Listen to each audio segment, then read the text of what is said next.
throughout the year that, that help the elderly, help the families, help children get back in school. It's just a beautiful program, and it's sponsored by these churches. And we have just great support from the churches. The beginning of COVID brought a lot of changes to everybody. It brought a big change to me because I had been president of Interfaith for a number of years.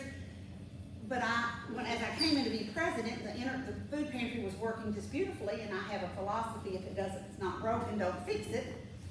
Well, it broke right at the beginning of COVID, and the lady who was our manager had had a lot of life changes, and she just had to turn it over to me, and so I took it without any real experience in it. It's been a real learning experience, at times frightening, but always rewarding. It's been wonderful, and then as we pivoted through a lot of this, Community Foundation stepped in, and money came. And I was kind of like, don't know what to do about this. I'm not used to this money coming to us. And then especially with the CARES Act, I know he doesn't like to be singled out, but Keith was very instrumental in helping us get these funds. And he would say submit, and I would submit a few little receipts. He would say, do you have more? And I'd say, well, yeah, but I didn't know if they qualified. Submit them all, and they worked, and we were able to get 2 checks, large checks, through the working of Community Foundation. And it basically, through the last year, the beginning of this year, we have added on to the food pantry, made it a 3rd larger, so that we are able to offer more to our client base. We are technically only what they call an emergency food pantry, so we offer a 2 to 3 day supply. That's what we're required to do. But our people get much more than that. We are fortunate and able to offer them more.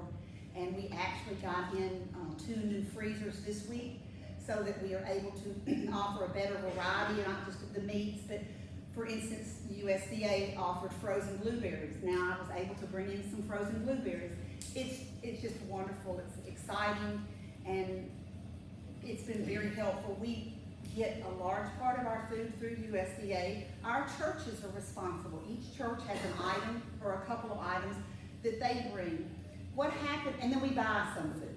What happened at the beginning of COVID, churches shut down, and many of them have not reached back to that capacity, and now I'm afraid we're fixing to take another dive. And so what was coming in from our churches slowed down to stop in some cases. And for a while, it was stressful because we couldn't buy food.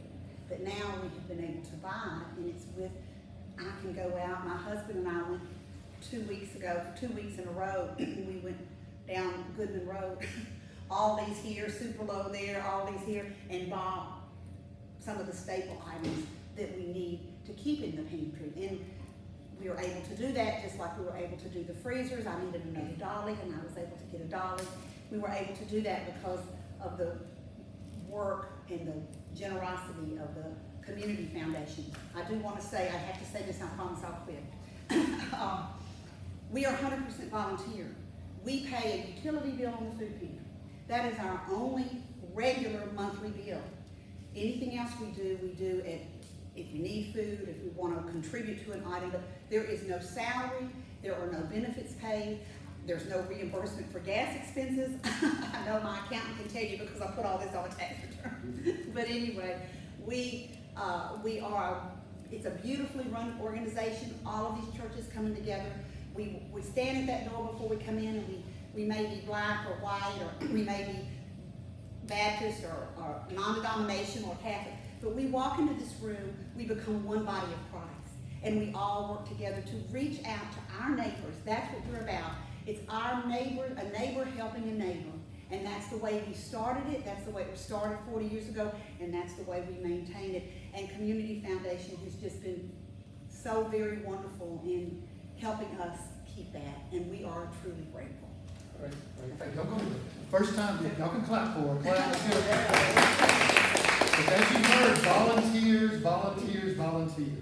So the first time I called Roxanne, I didn't know who she was. I didn't know that she went to the same church I was going to here. And a donor wanted to give her $5,000. She refused it because she said there were other food pantries who needed it more than Interfaith needed it. I called her back and called her back and called her back. I broke her down. She finally said, Keith, what do you want me to say? I said, just say, I accept $5,000. She said, okay, I accept $5,000. This was early in the pandemic. But now, if I called you and said, I've got you $5,000, what would you say? Where do you want me to pick it up? So you can watch Roxanne on our YouTube channel, the Community Foundation.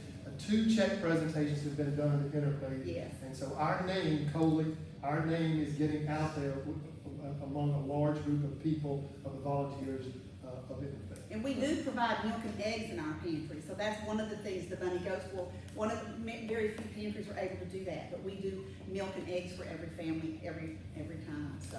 Coley, if I can ask you to stand up, we'll just take a good photo of you with Roxanne.